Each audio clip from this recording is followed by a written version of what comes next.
8 ঘন্টায় কাজ করবে, 8 ঘন্টাতে তোমার 12 ঘন্টার মজুরি দিতে হবে, আমার কাছে সংসার করতে হবে, সেই মতো মজুরি দিতে হবে।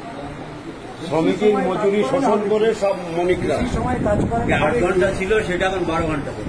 বেশি সময় কাজ করলে হবে তো তোমরা পয়সা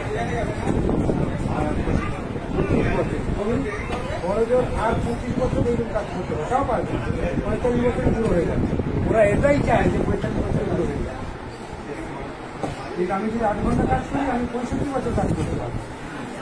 ওরা এই আইন চাই না, সামনে দিয়েছে আছে, পরিজন আছে, বাবা আছে, মা আছে, এই রোজগারে করছেন, আমার আরও রোজগার দরকার, আরও শ্রমিক, আরও শ্রমিক। আমি 8 ঘন্টা 12 ঘন্টা 14 ঘন্টা 22 ঘন্টা কাজ করে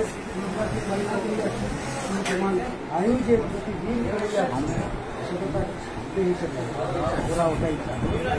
এবার ঘন্টা খুব গুরুত্বপূর্ণ। আমি বলবো না তোমাদের সিপিএম, আমি প্রার্থী, তোমাদের বিবেচনায় তোমার দিচ্ছি দুটো কথা বলে মনে করবো, ঠিক আছে? সবাই ভালো তোমার এভাবে ওরা চাইছি যে দিনদিন ঘটনা এভাবে ওদের নাম হচ্ছে।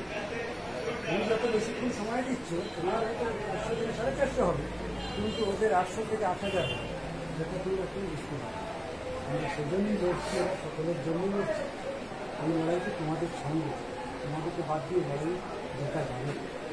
এই লড়াইতে আমরা হেরে যাচ্ছি বলে এই অবস্থা করছি।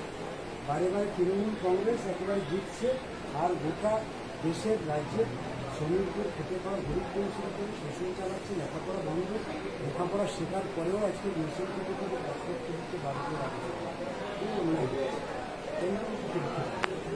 লাল ঝান্ডার ভোটটা দাও, বুঝতে পারো।